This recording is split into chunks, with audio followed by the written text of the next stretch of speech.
Hey there, angry faithful. I just wanted to drop in, bend your ear a little bit, get your attention. So if you're not listening, drop what you're doing and pay attention to me because I'm here to inform you that not only can you get your daily, maybe if you're binging it, I'm not sure, that's entirely up to you, but you can multiply your doses of angry me fuckery by paying attention to all of the platforms upon which you can find either the dulcet tones of my voice and David's voice or my pretty face and David's not so pretty face. Anyways, digressing, we not only we are on YouTube, we are on Spotify, we're on Rumble, we're on Google, Apple Podcast. We have a TikTok page. We're on Twitter, Instagram, and of course Facebook. So if you find yourself fuckery deprived, curl up with a nice hot mug of shut the fuck up and just listen. Open those ear holes and be prepared to be cream pied like it's the first time. Thanks for listening. Welcome, angry faithful. Today on Psychos and Sociopaths, we're going to go over Larry Hall. This one was actually a TV show on Hulu called Blackbird. I've been putting this guy off for a long time because I was just like, because I don't know if we're just gonna do Larry Hall, but there's another guy that was in on this from the Blackbird TV series. It's an actual guy. He actually stayed in with this guy to get all the to get him to stop being acquitted because he was almost acquitted, but he's staying, spoiler alert, life imprisonment because of this. But let's get on with the show, Johnny. Okay. Excuse me for just a second here. All right. For whatever reason, one of my microphone socks fell onto the floor, and I don't know how. Okay. Yeah, right. I know. Let me get into my radio voice here. So glad that you can do that. Scotch. I love scotch. Okay. Are you going to do this every time we do an episode? No, not every time. It's going to be, I mean, you stopped doing the, Stay Classy San Diego. me. Okay, here we go. Okay.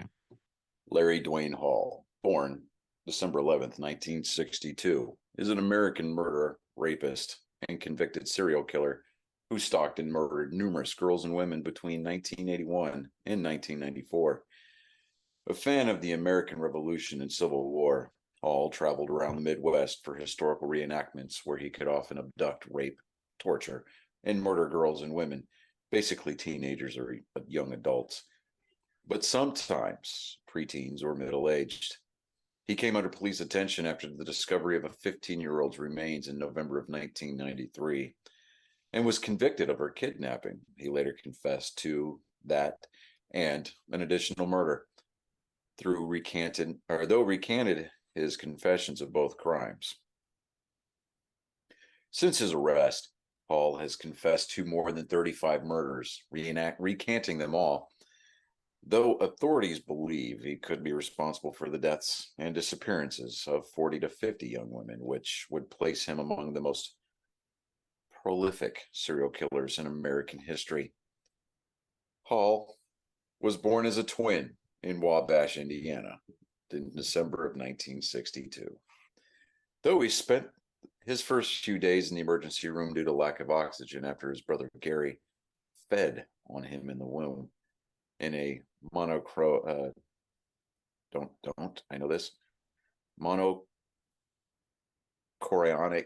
pregnancy.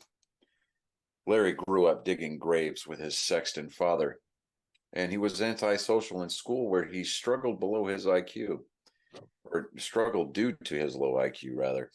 He was suspected of committing various acts of arson, burglary, and other petty crimes in his teens.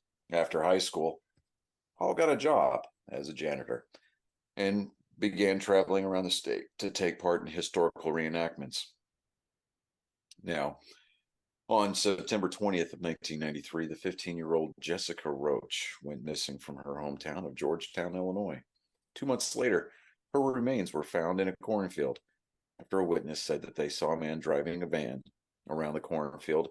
In early 94, several other people called the police about a man driving a van and talking to young girls, which led to Hall being brought in for questioning. This happened in October. Now, authorities showed Hall a photo of Roach, and he immediately flinched, leading them to suspect he had been involved in her murder.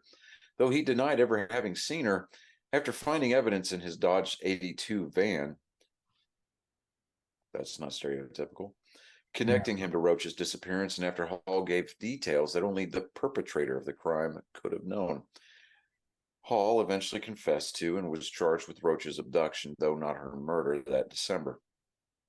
He was found guilty in June of 95, and at the time, the FBI assumed that he had murdered both Roach and college student Trisha Raitler, which Hall had confessed to but recanted.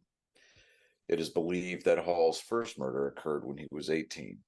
15-year-old Dean Marie Pyle Peters disappeared from her Grand Rapids, Michigan middle school in February of 81, and her body was never recovered.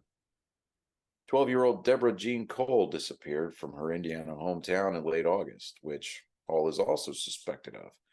Over the next 13 years, numerous female corpses, some as young as 10 and some unidentified, were discovered and later attributed to Hall due to their bodies being strangled and sexually mutilated. His final assumed killing took place in early October of 94, just 3 weeks before he was brought in for police for questioning. Hall frequented historical reenactment sites and would select victims from nearby towns and cities. He would abduct his victims, primarily teenage girls and young women, though some were preteens and others were middle-aged, often, but not always, rape and or torture them, and then stab or strangle them to death.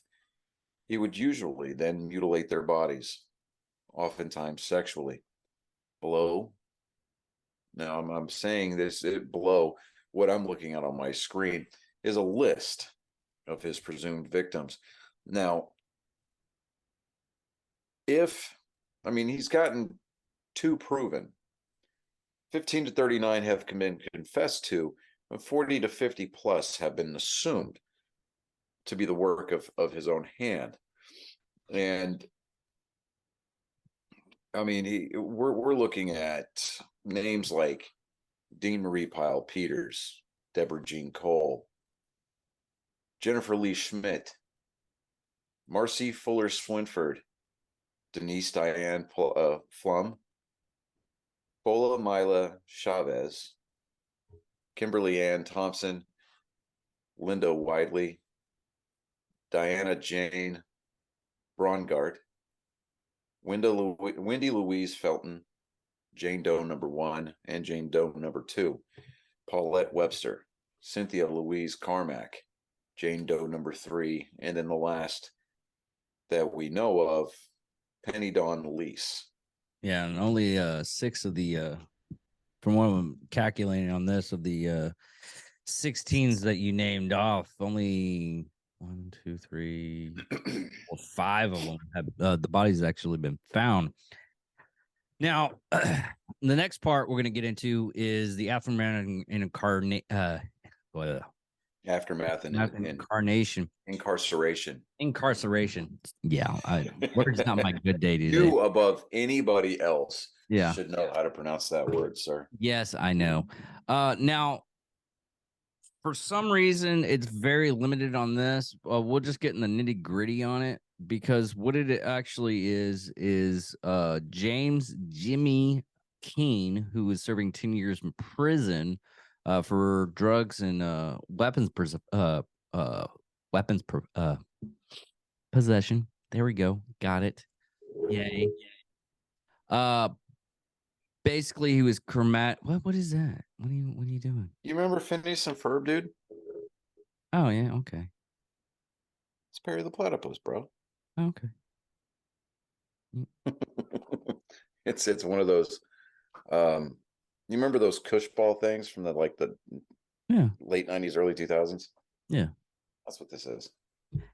Anyways, if you watch the TV show, you know this guy was very charismatic, and he was a football star when we got out of high school. There really isn't much on him on this article, but in the show, which was very dramatized, I seriously don't think that all that happened in the TV series that was actually happening in that prison. But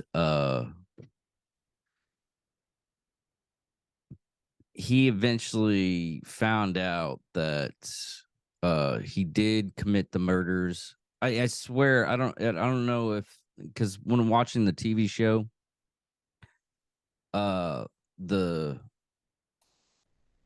Larry Hall, uh he kept on, if everything shows out right, he had multiple personality syndrome. If I looked at it, if I was watching watching up of that show, Blackbird, it seemed like he had multiple personality syndrome, which Mhm. he could have had because the uh, uh symptoms that he had. Well, if that was the case, I wouldn't want that. I mean, I wouldn't want that to be an official diagnosis because that would keep him off the death penalty, Well, he wouldn't and get. it might even get him out of prison. No, he's actually just going to be serving a life imprisonment. And that's it. Yeah. But he's like 59 now. Uh, but in the TV show, basically what is happening is Jimmy Keene gets processed. He was supposed to, from what the show shows, is he was supposed to spend uh they were expecting him to only get 5 years. He ended up getting 10. He was in a minimum security prison, and then the FBI contacted him uh to get Larry Hall to confess to all the murders or find out where the actual bodies were buried. uh and in the drama of that, most of that stuff didn't happen. He did after a while believe that he was a monster and he was sickened with the guy. That drama was actually in there, but he eventually got out. The James Keene, he eventually got out, and he wrote a book. Let me find the book again, because I'm going like 15 different articles on this. Uh,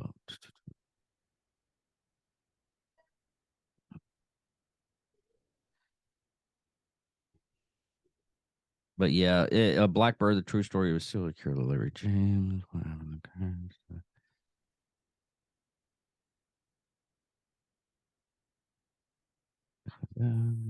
Full details in King's book, wrote it by Haley Living. Okay.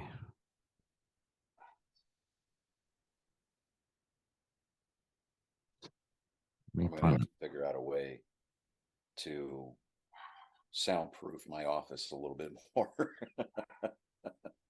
Yeah, I can actually hear the dogs uh screaming. Yeah, it's just called Blackbird. Uh which you can find on Amazon. I should have read the book. I could have read the book this week, but I don't. So. And there's also another book, the same by the same author, James Keene, which they retitled In with the Devil. Uh but it's Apple TV, uh, uh, Apple Plus or Apple TV movie. which the actual actor that played Larry Hall, spot on. Mhm. I mean, he almost looks dead on with the guy, and the guy that they got to play him, I swear he's all he has. Uh, it's Paul Walter Hustler. He's the guy that played Yeah, the book is called In with the Devil, a fallen hero, a serial killer, and a dangerous bargain for redemption by James Keene with Hillel Levine. but no, he played in Gorilla, I Tanya, uh, a Black Klansman. I'm pretty sure that's the same guy that played in uh Oh, he was in Cruella. Okay. yeah, he was also Cobra Kai. He was uh the old guy, Stingray. Okay. That Did you doesn't not sound watch right. Did you not watch I watched the first 3 seasons of Cobra Kai. After that, the nostalgia wore off. I just haven't been able to sit down and like force myself to sit through it. it's I'm not gonna lie. I skipped to the last one because the last one's actually entertaining. But it still has the nostalgia on it. But which is weird on stuff like this. But I love this TV show Blackbird. Even I know that there was a lot of over dramatization on it, Hmm. like most things nowadays, because they can't get any kind of original content like Right. nowadays. But this guy was I swear I need a let me see here real quick. I'm sorry everybody. I came like prepared and then a lot of this stuff just didn't. Okay, here we go. This has I don't know why this is the same site. Okay. But the aftermath of the incarceration in 1998, the FBI reached out to a prisoner named James Jimmy Keene, who was serving 10 years prison sentence for possession of drugs and weapons. I was trying to find the article. I'm just going to go off of this. The FBI, having learned of King's affiliate, uh, affability and charisma. Anyways, and worried that Hall could have won his appeal against his conviction for the Roach kidnapping, offering the commute keen sentence if he agreed to transferred to the same maximum security prison as Hall in order to befriend him and obtain the location of the bodies of the victims, as well as additional murders he had committed. They had suspected that Hall was responsible for more than two murders they could confirm. Keene agreed to do this, and Hall eventually confessed to him that he had killed Ritter. One day, King saw Hall working on a map of the Midwest with red dots on and names over it, which Hall quickly covered up. King taking the map would be enough for the FBI, yelling at Hall, calling him one of the most despicable forms of human life on the planet. Of course, he didn't call him a monster like in the show, but anyways, King later regretted blowing his cover at that point, wishing he had gotten possession of the map before exposing his true motives. Unable to reach his FBI contacts or prove his true identity, Keene was placed in solitary confinement for 2 weeks before being released. He tried to recite the map from memory, but was unable to lead to any discoveries. The map was never recovered by authorities due to some of the details Keene retrieved from Hall that confirmed his knowledge of several disappearances. Hall's eventually appealed was denied, and Keene was released from his sentence. As of 2022, Hall was serving life without possible parole and federal correctional complex in North Carolina.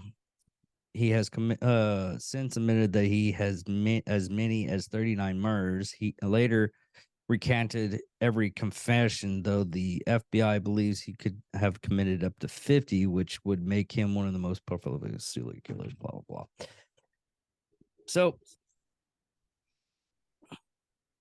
honestly, I would watch the show. It's a little bit too dramatized for my taste, and it doesn't go like dictate to the straight from the book and Well, everything.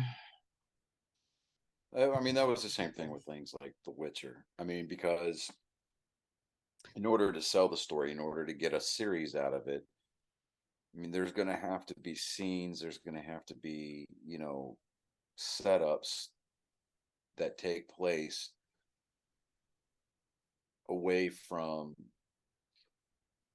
anybody's knowledge. Yeah, but So, that's just shitty writing from the writers from eh, found out. I still want to watch it just because, I mean, it's an interesting story. Yeah. But I mean, I get where you're coming from, but I mean, you would be very, very hard pressed to find anything that's going to have any kind of production value outside of, a triple A star, filming their own documentary kind of a thing. Yeah. Like Val Kilmer. Yeah. I mean, even I'll watch then, that documentary. Yeah. yeah, that Val documentary was absolutely amazing. Yeah. But with I mean, even with his, it was home movie clips, and I mean, yeah, he had to go in and do sound dubbing and everything like that, do voiceover work. Well, his son did voiceover work, but still, Yeah. it's. I mean, any miniseries or any kind of movie that Hollywood is going to put out. I mean, they're going to take their artistic license and they're going to run with it, just because they think, okay, well, we make. I mean, just like with The Watcher, they changed facts about the case. Yeah. I mean, they portrayed the family living in the house. They never moved in.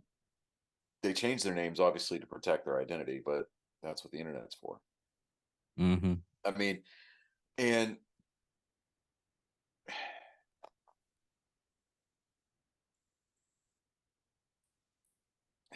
especially with these historical fiction shows like Rain, uh, The Crown, I mean, just all kinds of crap like that, right? They're Like always going to take artistic Abraham viewpoint. Lincoln and the Vampire Hunter. That was the worst thing to happen to Abraham Lincoln in a theater. I'm just telling you. Okay, but You know what's really sad? From Abraham Lincoln, Vampire Hunter, and the book. The book, if you read it, it's very historical, and Abraham lived as a vampire, still killing vampires.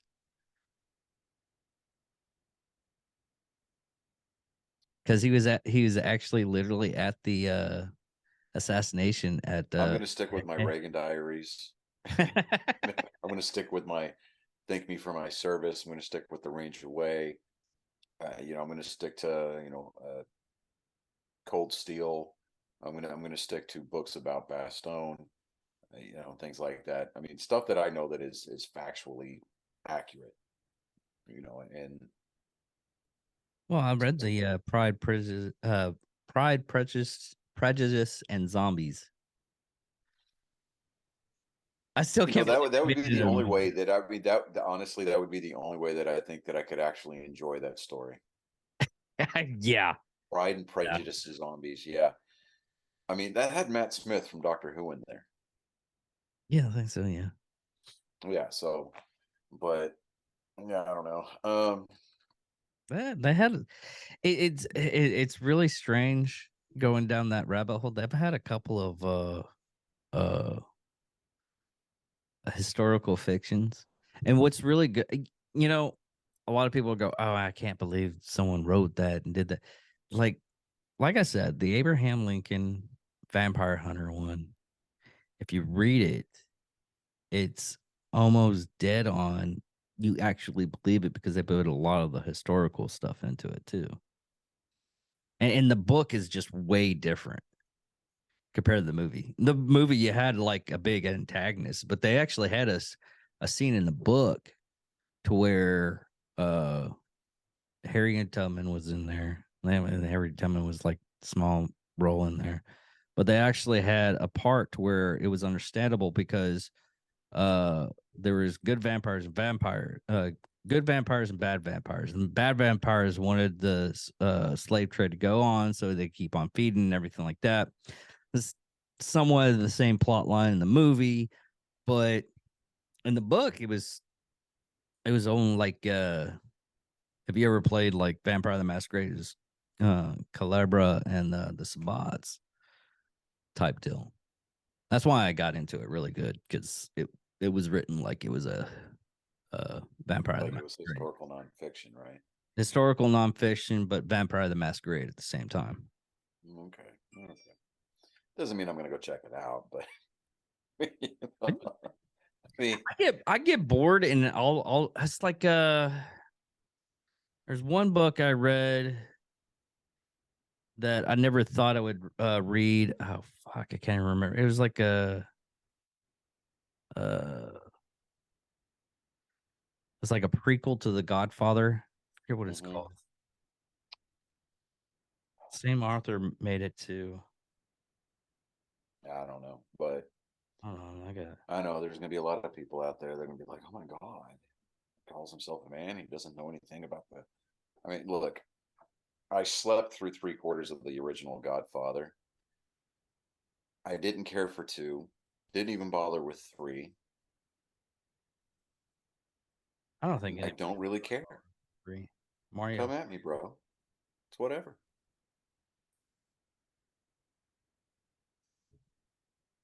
I love like gangster movies and everything. So I had it right there.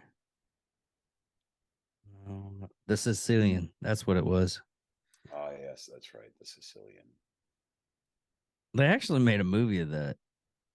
And you made quite possibly the greatest blunder of all time, and that's never stared at death directly in the eye when going against the Sicilian. You know, it's really funny. They made a movie off of that book. Guess who played the lead role? Christopher Lambert. Really? Yeah. Really? Yeah. It was horribly good, I guess you would say. So of course I also revisit. I was skimming like through YouTube like I usually do, trying to get information on this episode, which wasn't that much in the begin with. I thought it would like be more information on this guy, and there would really wasn't. Like most of the picks I've been doing here lately. We're just driving from time right now. But you remember Transylvania uh 5,000? Yeah, it was a Gary Miller, a Glenn Miller song. And Jeff Goldblum was in it. No, No, it was an know actual that. movie. It was Oh, I thought you were movie. talking about the big band song, like I Transylvania think 6. that big band song might have been in the movie because It it was was a song first. It came out in the 40s.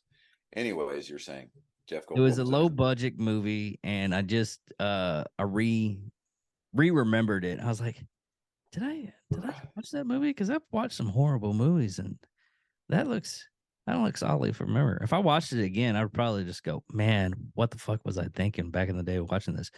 And they had Molly Green in it, and she's barely wearing anything throughout the whole fucking movie. Okay. I mean, one one good she was like one wardrobe malfunction, and if I I was just watching the YouTube video of the movie. I think I seen the wardrobe malfunction where her tits fell out. She had some nice breasts. She was cute back then. Well, I think it's time that we attempt to land this plane. No, we keep it going. We fly it in, and then we let the engines go down, and then we But look, it's hopefully. not Bugs Bunny. Okay, we're not going to fly it out of fuel. And then moments before impact, the plane halts in midair. And then he looks at the screen and says, air brakes. We're not going to Yeah. do that. But anyways, if you're listening on this Saturday, we're gonna try to do a year in review for Sunday. Hopefully, I can get a hold of Chris and see if we can do that, and we'll come up with a schedule when it's gonna be out. But I really don't like to put in news on the Psychos and Sociopaths and What the Hell episodes, only because we don't do it on a like schedule weekly basis. We find the time. This was supposed to actually be recorded like a day beforehand. We missed it, but luckily, since it's only going on Saturday. That was my fault because I didn't have my phone on me. So apologies, Well, everybody. you never buffed on that one. What was your phone doing? Like, were you just It was in my room. I was in the living room. yeah, you have a lot. I think I honestly believe. Okay, yes, I understand that people need to get a hold of me, but it's a dire life and death. My parents have my wife's phone number as well. Yeah. So Well, what's really sad is you're lucky to get a hold of me, so I can't really complain. I keep my ringer off and keep my buzzer off. People are like, didn't my dad's gotten pissed? It's like, what if you have an emergency or everything? I was like, you came I home. mean, I went into my room, got the phone off my charger, and I went to go sit down in the living room because I was going to play Minecraft last night, right? Yeah. I know. Shut up. It's dude. It's like I can just tune out when I'm playing that game. Anyways, um, I sit down and I grab my controller and I look at my phone and I'm like, let me scroll through my notifications and I saw you had texted me and I'm like, oh, shit. I looked at You're Mindy's. not She's the just only.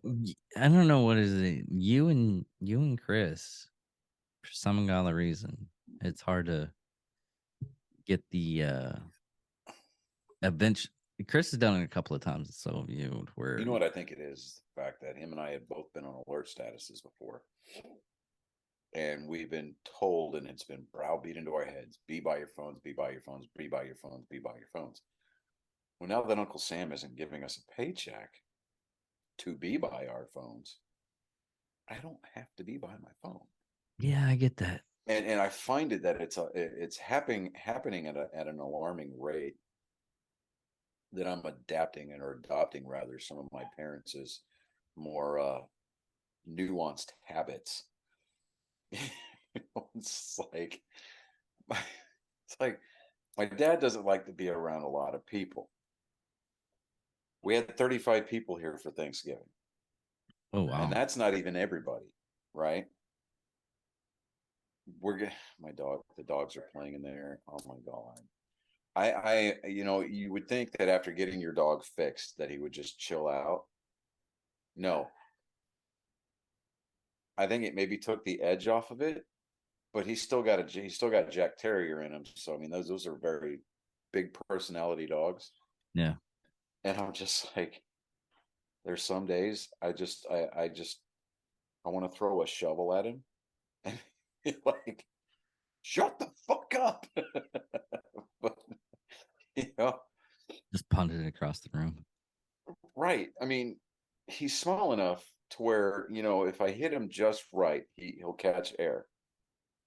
However, um when my wife's dog gets in on the act, she has got a petite mini or a petite mini doodle, I think it's called. I mean, when this dog, whenever, in between groomings, it looks like a cross between Chewbacca or Bear in the Big Blue House, right? And this dog wants to be held, like, so you pick her up and then she lifts her hind legs up so you can cradle her butt, and she puts both of her front paws around your neck and hugs you like a human being. I let these dogs out in the morning. She's figured out how to get up and hit the door handle to open up the back door to let themselves back in. Hmm. And I'm like, really? First time that happened, I was in the kitchen and somebody was jiggling the back door handle was getting jiggled, and I was like, oh, shit. My gun's in my bedroom. So I'm looking and I pull a big fucking knife out of the butcher block. I'm like, I'm about to stab somebody. And then the door opens and I got the knife against my forearm and I'm about to go up to the door, and then the dog just kind of goes, and I'm like, oh, I hate you. I shut the door. I was like, damn it. But anyways, Chris said possibly. So possibly on Sunday. he has weird stuff. I know what he does on his off time. But anyways, everybody, I'm David Dickerman. I'm Johnny Skelton. This is Larry Hall for Psychos and Sociopaths. And thank you, everybody, for partaking in our avocation. We're hoping that you know the right people so that our avocation becomes our vocation. Good night, everybody. Keep it classy, San Diego. There, you happy? I'm happy. Okay.